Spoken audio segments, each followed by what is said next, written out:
주신 말씀 사도행전 20장 22절에서 38절입니다. 사도행전 20장 22절에서 38절 제가 먼저 읽고 교독하겠습니다. 보라, 이제 나는 성령에 매여 예루살렘으로 가는데 거기서 무슨 일을 당할는지 알지 못하노라.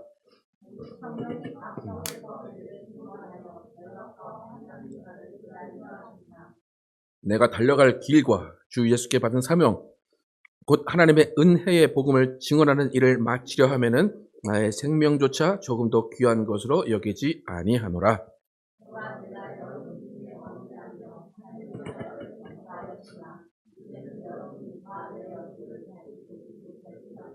그러므로 오늘 여러분에게 증언하거니와 모든 사람의 피에 대하여 내가 깨끗하니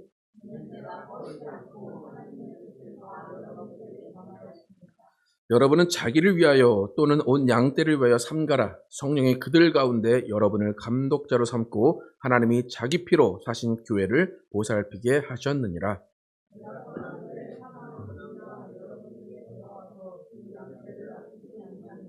또한 여러분 중에서도 제자들을 끌어 자기를 따르게 하려고 어거러진 말을 하는 사람들이 일어날 줄을 내가 아노라.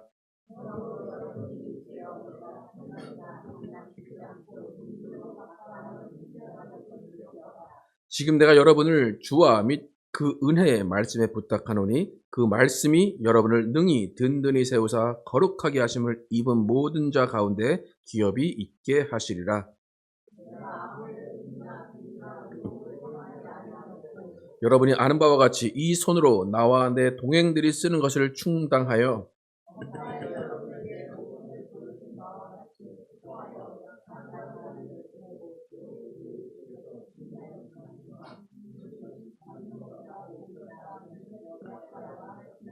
이 말을 한 후 무릎을 꿇고 그 모든 사람들이 함께 기도하니 함께 읽겠습니다. 다시 그 얼굴을 보지 못하리라 한 말일로 다시 말미암아 더욱 근심하고 배에까지 그를 전송하니라. 아멘. 교회를 세우는 말씀과 구제라는 제목으로 오늘 나누겠습니다. 바울이 예루살렘으로 돌아가는 길에 유두고라는 사람을 살리는 하나님이 살려주시는 일을 드로아 교회에서 경험을 하게 됩니다. 그 일을 통하여서 드로아 교회는 하나님의 위로를 받습니다. 하나님의 교회는 항상 고난과 핍박과 역경이 있지만 하나님은 그 수고들을 잊지 않으시고 우리 모두에게 위로를 해 주십니다. 그래서 하나님의 위로는 모든 고난과 수고와 모든 아픔을 잊게 하는 위로입니다. 하나님의 위로가 고난보다 더 크고 고난보다 값지기 때문에 우리는 하나님의 위로 가운데 모든 고난을 다 씻어낼 수가 있습니다. 그렇기 때문에 우리는 고난은 피하는 것이 아니라 이겨내는 것입니다. 고난은 이겨내기 위해서 있는 것입니다. 그래서 고난을 겪고 난 후에는 반드시 하나님의 위로가 우리 가운데 임하게 됩니다.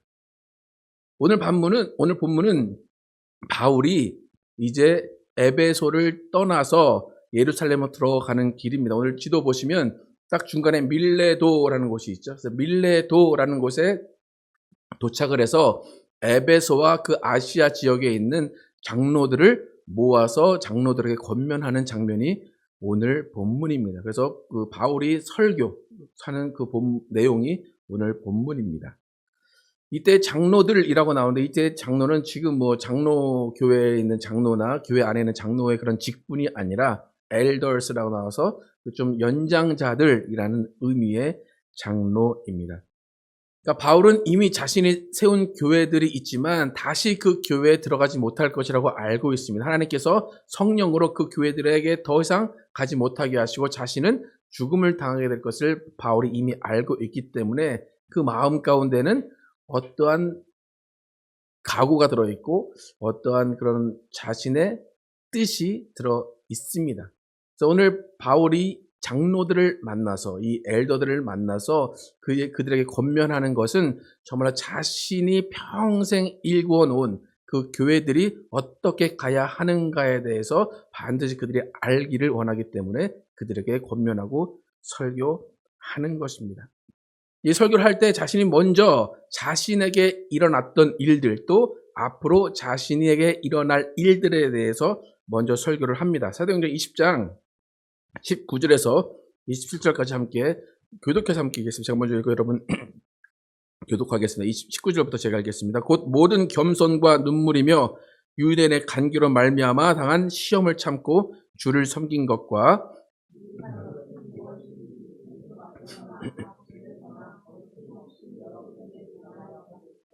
유대인과 헬라인들에게 하나님께 대한 회개와 우리 주 예수 그리스도께 대한 믿음을 증언한 것이라.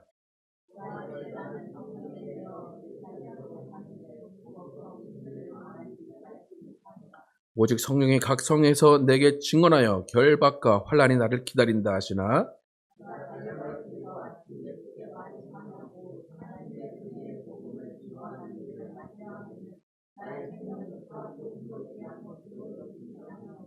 보라 내가 여러분 중에 왕래하며 하나님의 나라를 전파하였으나 이제는 여러분이 다 내 얼굴을 다시 보지 못할 줄 아노라.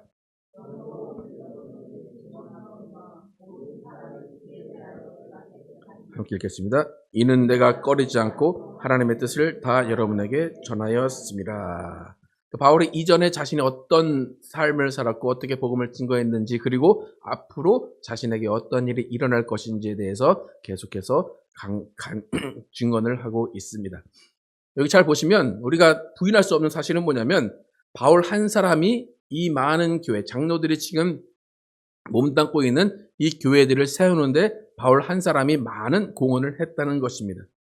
그러니까 바울이 없었다면 이 아시아 땅에 교회가 세워질 수 없었습니다. 그래서 바울이 자신이 정말 생명을 조금도 아깝게 여기지 않고 복음을 전한 그 노력 가운데 이 교회들이 세워졌습니다.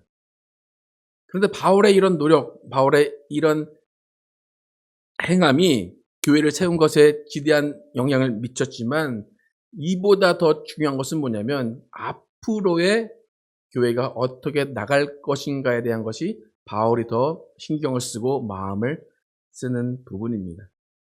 자신의 목숨을 아끼지 않으면서 세운 교회, 이 교회가 과연 지속이 될 것인가? 과연 이 교회가 계속 살아남을 것인가가 바울이 정말로 기대하고 바라는 것입니다. 오늘 교회를 세워놨는데 자신이 건강하게 교회를 세워놨는데 그 다음 사람이 교회를 잘 운영하지 못한다면 교회가 없어질 것임을 다 알기 때문에 바울은 정말로 노심초사하면서 걱정하는 마음으로 지금 장로들에게 설교를 하고 있습니다. 장로들이 지금 앞에 있습니다. 그 장로들은 지금 각 교회 안에서 열심히 봉사하고 섬기고 있습니다. 그렇다면 여러분이 바울의 입장이고 장로들이 앞에 있다면 그들에게 어떤 말을 처음 할 것 같습니까? 너희가 어려움을 당할 것이다 라고 말할 것 같습니까? 아니면 너희가 잘 될 거야, 너희는 희망이 있어, 너희는 아무 문제가 없을 거야, 이런 말을 먼저 할 것 같습니까? 어떻습니까? 바울은 어떤 말을 했는지, 시작을 했는지 한번 보겠습니다. 28절부터 시작. 여러분은 자기를 위하여 또는 온 양떼를 위하여 삼가라. 성령이 그들 가운데 여러분을 감독자로 삼고 하나님이 자기 피로 사신 교회를 보살피게 하셨느니라.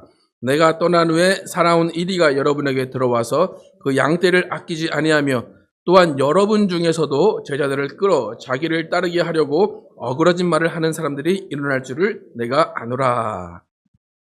말의 시작을 성령께서 여러분을 감독자를 세워서 교회를 치게 하셨습니다. 그러니까 걱정하지 마시고 기도하고 열심히 하시면 잘 될 겁니다. 라고 시작한 것이 아니라 뭐부터 시작했습니까? 29절에 내가 떠난 후에 누가 들어와서 살아온 이리가 들어와서 그 양떼를 아끼지 않는다. 양이 어떻게 되든 자기가 원하는 것을 다 이루는 이리가 들어온다. 그런데 이리가 문제가 아니라 또 누가 문제입니까? 30절에 여러분 중에서, 내 말을 듣고 있는 여러분 장로들 중에서 자기 제자들을 내 사람을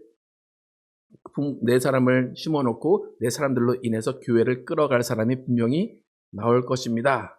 라고 경고를 합니다. 근데 이 바울의 말을 보면 일어날 수 있습니다. 아니면 일어나지 않도록 노력하십시오가 아니라 30절 맨 마지막에 뭐라고 나옵니까? 일어날 줄 내가 아노라. 당연히 일어난다는 거예요. 당연히 이런 일들이 일어날 것이 분명한 것을 예언하는 것입니다. 그러니까 바울이 지금 교회를 걱정하는 것은 맞는데 교회를 이끌어갈 장로들에게 희망을 주고 성령의 역사를 알려줘야 되는 입장에서 오히려 부정적인 말을 하고 오히려 너희 중에 교회를 일그러뜨릴 사람이 나올 거야 라고 이야기를 하고 있습니다. 여러분 어떻습니까? 이 말을 들은 장로들이 어떤 기분이 들었을까? 그 일이가 나일까? 그 제자들을 일으켜서 교회를 어그러뜨릴 사람이 과연 나일까? 여러분 교회가 지금 지키고 있어야 되는 것이 무엇일까? 바울은 지금 염려하고 걱정하는 일이 분명히 일어난다. 그렇게 이야기를 하고 있습니다. 이리와 같은 자들이 일어나고 제자들을 키워서 자신의 교회로 만들 사람들이 분명히 일어납니다. 이것은 일어날 수도 있는 게 아니라 반드시 일어납니다. 이 이야기를 왜 했을까? 바울의 마음에 무엇이 있었을까? 이런 일이 일어날 거야. 그 마음에는 이런 일이 일어나면 교회가 힘들어질 거라고 생각한 것일까? 아니면 이런 일이 일어나도 교회는 든든히 서갈 거야 라는 확신에서 이야기한 것일까? 오늘 바울이 이렇게 부정적인 말을 하면서 그가 원하고 그가 하고 싶은 말은 교회는 그런 일들이 분명히 일어나지만 교회는 든든히 서갈 것이라는 확신이 있는 겁니다. 교회는 그런 일들 가운데 단단히 서갈 것이다라고 반드시 그렇게 될 것이라고 바울은 이야기하고 있는 것입니다. 근데 바울이 그렇게 확신 가운데 그렇게 믿음이 있을 수 있는 근거는 무엇인가? 그 다음 구절들에서 쭉 알 수가 있습니다. 31절과 32절 함께 읽어보겠습니다. 시작. 그러므로 여러분이 일깨어 내가 3년이나 훈계하던 것을 기억하라. 지금 내가 여러분을 주와 및 그 은혜의 말씀에 부탁하노니 그 말씀이 여러분을 능히 든든히 세우사 거룩하게 하심을 입은 모든 자 가운데 기업이 있게 하시니라. 그러므로 라고 시작합니다. 내가 염려한 것이 분명히 일어날 거야. 근데 그러므로 그렇기 때문에 그런 일이 일어날 것인데 너희가 그때 어떻게 생각해야 되냐? 내가 밤낮으로 너희 3년 동안 너에게 훈계한 것, 가르친 것을 기억하라 라고 이야기합니다. 그래서 그들이 기억해야 될 것이 무엇인가? 세 가지를 이야기하는데 내가 여러분을 주와 그 은혜의 말씀에 부탁한다 이야기합니다. 주와 그 은혜의 말씀에 부탁한다. 바울이 3년 내내 밤낮을 가리지 않고 그들에게 훈계한 그 말씀이 교회를 지키고 그 은혜의 말씀이 교회를 세울 것이다 라고 이야기합니다. 여러분 말씀을 지금 듣고 있습니다. 그 말씀이 여러분 마음판에 여러분의 심령 가운데 새겨져 있습니다. 여러분 오늘 이 설교 말씀을 듣고 여러분 집에 가면 말씀이 기억이 나십니까? 안 나십니까? 대부분 안 나죠? 근데 그 말씀은 그러면 없어지는 것일까요? 어떻게 되는 것일까요? 여러분은 기억하지 못할 수도 있어도 여러분의 심령 가운데 그 말씀이 분명히 남아 있습니다. 그래서 그 말씀 가운데 아까 전에 본문에서 뭐라고 하냐면 32절에 기업이 있게 하신다라고 그래요. 그 은혜의 말씀에게 부탁하오니 그 은혜의 말씀이 단단히 든든히 교회를 세워가고 각 사람에게 기업이 있게 하신다. 기업이라는 것은 뭐냐면 유산이에요. 유언이에요. 그러니까 제가 어떤 말씀을 여러분에게 드리면 여러분은 그 말씀을 받는데 각 사람이 다른 말로 듣습니다. 다른 유업으로, 다른 기업으로 듣습니다. 그것은 뭐냐면 말씀 가운데 여러분 안에 여러분이 해야 될 일들, 사명이 각각 사람에게 주어진다는 겁니다. 그게 기업이 있게 하시리라라는 거예요. 그러니까 교회가 예수님이 말씀을 전하고 바울이 전한 은혜의 말씀이 교회 안에 거한다면 어떤 누가 교회를 흔들려고 해도 그 교회는 흔들릴 수 없다는 겁니다. 여러분 지난 4주 동안 이제 제가 교회 없이 여러분 교회를 잘 이끌어 오셨습니다. 제가 이 본문을 오늘 딱 보면서 이 본문이 참 교회 오늘 설교에 맞는다라고 생각을 했습니다. 저는 없어도 뭐가 있었습니까?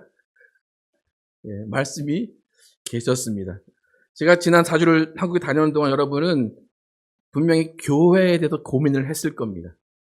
교회가 이렇게 가야 될까? 아니면 내가 교회에서 무슨 역할을 해야 될까? 교회가 어떻게 가야 될까? 분명히 생각을 했을 것입니다.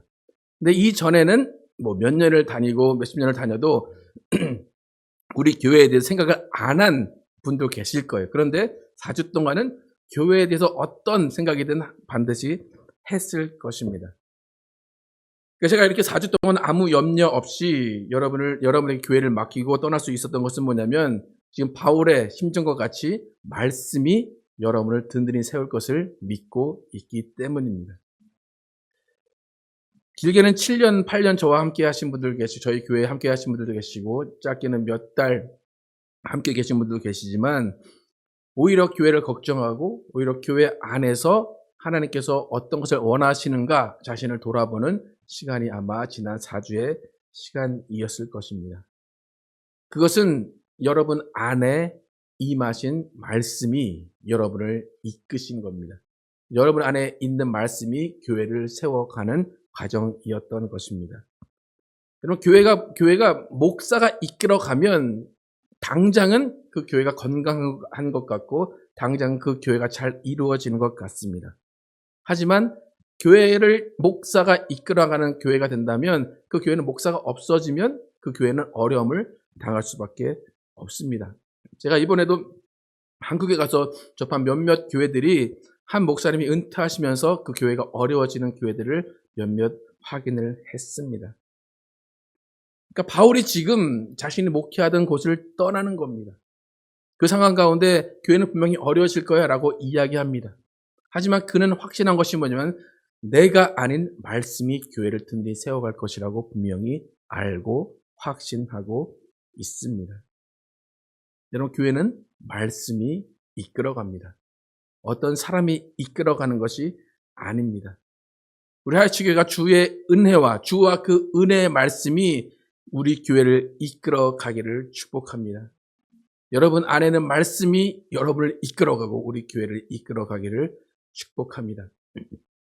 여러분 하이츠교회는 힘이 있습니다. 그 힘은 어디에 있습니까? 저에게 있습니까? 교회의 힘은 말씀에 있습니다. 여러분 한 사람 한 사람 안에 있는 그 말씀이 여러분을 세우고 교회를 세워갈 것입니다. 이리와 같은 사람들 분명히 있습니다. 그리고 또 제가 또 어떤 제자들을 세워서 제 교회를 만들 수도 있습니다. 하지만 그 일은 성공할 수가 없습니다. 왜 그렇습니까? 여러분 안에 있는 말씀, 하이츠 교회 안에 있는 말씀이 살아 있기 때문입니다. 지금 바울이 떠나는 교회들 걱정할 필요가 없습니다. 말씀이 교회를 세워갑니다. 지금 바울이 세운 교회들이 지금 21세기에 보면 이 교회들이 있을까요? 없을까요? 이 교회 찾으러 가면 여러분 성지순례 가시면 됩니다. 그 터 보러 가시고 이 교회들 어디에 있었나 그만 보러 가시면 됩니다. 그러면 이 교회가 없어졌을까요? 아닙니다. 왜 없어지지 않았습니까? 말씀이 살아계셔서 우리가 그 교회를 이어가고 있기 때문입니다. 여러분 말씀은 운동력이 있습니다. 어떤 검보다 예리합니다. 혼과 골수와 관절을 쪼갭니다. 그것이 말씀입니다. 여러분 말씀을 그냥 우리가 흔히 기도할 때 한 귀로 듣고 한 귀로 들리지 말게 해주십시오라고 기도하잖아요. 근데 여러분 오늘 들은 말씀 분명히 여러분 심령 가운데 새겨져 있습니다. 누군가가 여러분에게 이 말씀을 듣기를 원한다 하면 여러분은 이 말씀을 전할 수가 있습니다. 왜 그렇습니까? 성령께서 그 말씀을 기억나게 하실 것이기 때문입니다. 혹시 여러분이 졸았을 수도 있어요. 그래도 심령 가운데 남아 있을 가능성이 있습니다. 왜요? 이 말씀은 심령 가운데 우리 영혼 가운데 새겨질 것이기 때문입니다. 여러분 하이츠교회는 말씀이 살아있는 교회임을 여러분 믿으십니까? 예. 그 말씀이 우리 교회를 이끌어갈 것을 믿으십니까? 예. 그래서 우리는 이리가 와도 어떻습니까? 염려가 없습니다. 제가 변질돼도 여러분 걱정이 없습니다. 왜요? 여러분 안에 말씀이 살아있기 때문에. 그래서 지금 이번에 또 어떤 한 교회가 그런 교회를 경험했어요. 목사님이 변질되려고 막 그랬는데 성도들이 막 막았대요. 그래서 가보니까 참 건강한 교회로 성장해 와 있더라고요. 그러니까 그 일들은 성령께서 말씀으로 그 교회를 든든히 세워 나갔기 때문입니다. 이렇게 바울이 말한 교회가 든든히 세워지는 방법 첫 번째는 주와 은혜의 말씀이 교회를 든든히 세워 나가는 것이었고, 두 번째로 교회를 세우는 힘은 구제입니다. 함께 33절부터 35절까지 읽겠습니다. 시작. 내가 아무의 은이나 아니었고 여러분이 아는 바와 같이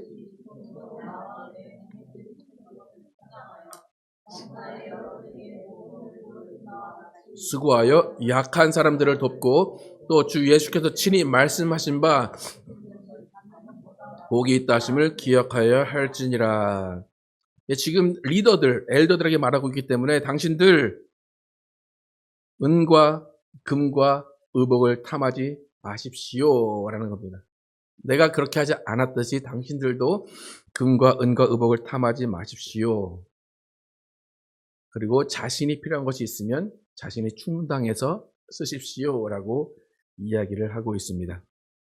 그러니까 교회가 리더가, 목사가 금, 은, 의복을 탐하지 않고 약한 사람들을 돕는 구제가 살아있을 때 그 교회는 건강하게 지속될 수 있다는 겁니다. 지금도 잘 보면 지속되지 못하는 문제가 있는 교회들의 특징은 다 여기에 걸려 있습니다. 은, 금, 의복이 달려 있습니다. 목회자가 받아야 할 목의 이상을 받는 것도 문제가 될 수 있고, 목회자가 받아야 되는 것에 이하를 받는 것도 문제가 될 수 있습니다. 바울이 원하는 리더는 뭐냐면 교회로부터 최소한의 지원을 받고 목회 이외의 생업을 가질 수 있는 그런 것이 더 좋다라는 것입니다.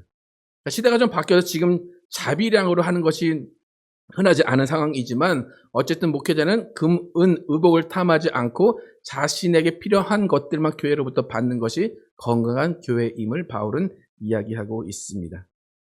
지금 이 두 가지 사실, 교회가 말씀이 이끌어가는 것이고 구제를 통해서 교회가 건강해진다라는 이 사실은 목회자뿐만 아니라 온 교회에게 적용이 되는 말입니다. 교회 안에서는 말씀으로 든든히 세워져 나가야 됩니다. 또 교회 밖으로는 구제를 통해서 우리 안에는 예수 그리스도의 사랑이 전해져야 됩니다. 이런 교회가 세상에 나갈 때 구제를 하지 않으면 세상은 교회를 인색하게 생각을 합니다. 그러면 그들은 예수를 받아들일 마음을 닫게 됩니다.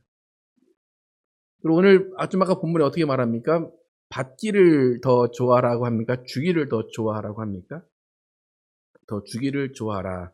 사실 저는 좀 개인주의적인 성향이 커서 와이프하고도 안 주고 안 받기를 하는데 기념일도 없으면 좋겠고, 그런데 바울은 뭐라고 합니까? 주는 것이 더 복되다 그렇게 이야기를 합니다.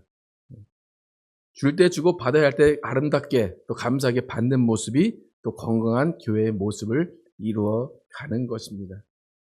그러니까 물질을 흘려 보내는 교회가 하나님의 물질의 복을 받게 됩니다. 여러분, 교회의 위대함은 1세기, 지금 바울이 있었던 1세기의 교회가 멈춘 것이 아니라 21세기까지 왔다는 것이 교회의 위대함입니다.